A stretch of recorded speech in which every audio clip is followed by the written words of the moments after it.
Assalamualaikum warahmatullahi wabarakatuh. Good morning, the judges, ladies and gentlemen. I am the first speaker of the government side, and today I would like to declare my speech and argument for today's motion. So today's motion is this House will abolish primary and middle school years that group children based on age and instead group them by competence and intelligence. Before I jump into my argument, I would like to give you the definition of today's motion. So a primary school or elementary school or grade school is a school for primary education of children who are 4 to 10 years of age. Primary school follows preschool and precedes secondary schooling, while a middle school is an educational stage which exists in some countries providing education between primary school and secondary school. The concept, regulation, and classification of middle schools as well as the age covers vary between and sometimes within countries. So I do strongly agree with the motion to abolish primary and middle school years that group children based on age and instead group them by competence and intelligence, because studies have shown this classroom to be as effective as single grade schooling in terms of academic achievement and better in terms of social learning. According to a 2015 article in the Journal of Educational and Social Research, that because students learn from each other, children are learning how to work and play with others of mixed age, how to negotiate, to support, to compromise, to learn and build diverse friendships with children of different age. Older children in a multi-age classroom often take on a leadership role and help guide their classmates. They can be beneficial for their development and social skills. So now I'm going into my argument, and I have 6 arguments that I would like to explain here. The first one is students will be paying attention more to class with classmates that in the same competence and intelligence as them. When all students are working on similar skill levels, individual students may feel less intimidated about participating in the discussion and sharing their work with others in the group. Students can move at their own pace. When students are grouped together based on skill level, the pressure is lessened of when the topic must be covered. The students that grasp the concept are able to move on when they have reached the appropriate understanding. Likewise, students with learning styles where they take longer to understand concepts are not falling behind because the class needs to move on. They simply take the time they need to learn and then progress at the appropriate time. Teachers can work closely with students.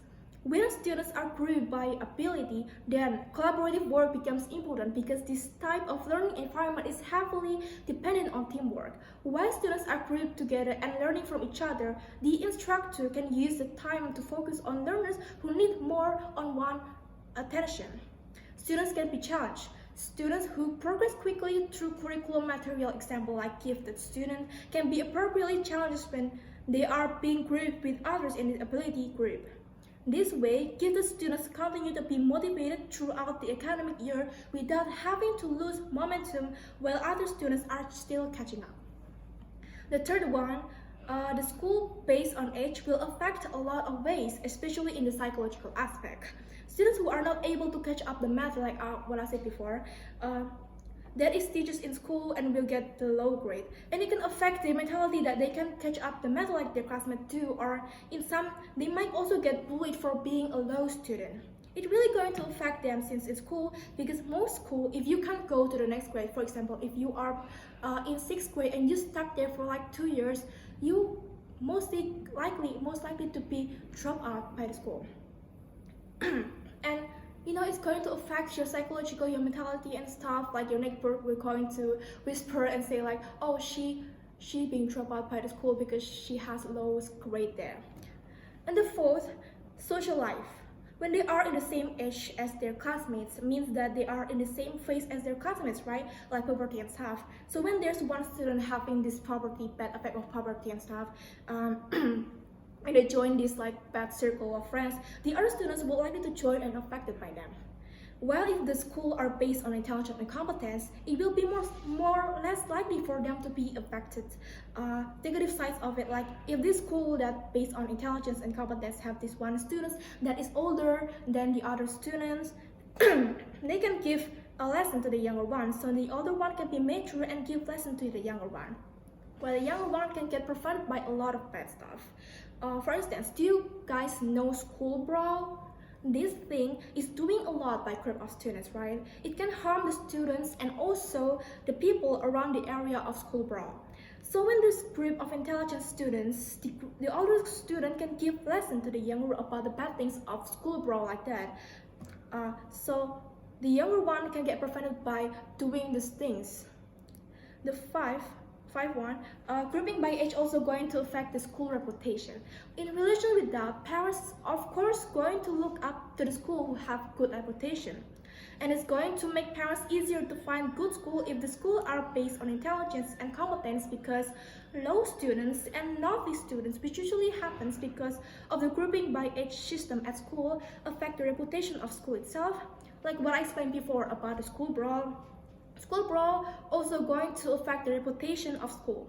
People will look up at the school and be like, oh, that school is bad because their students are naughty, so their students can get into brawl a lot. If I took my kids there, I'm worried that my kids will get affected by these kids. So the last one, school is about score. The highest score one is the winner, right? And the lowest one usually is the loser. So all of this time, school is all about intelligence and competence. So grading system determined by success, and success determined by competence, and competence determined by intelligence. So why would school grouping by age, right? So in conclusion, grouping school based on intelligence and competence is the best way to make a better education system that's going to make a better education system in our country. That's all from me. Thank you very much for your attention. Have a great day.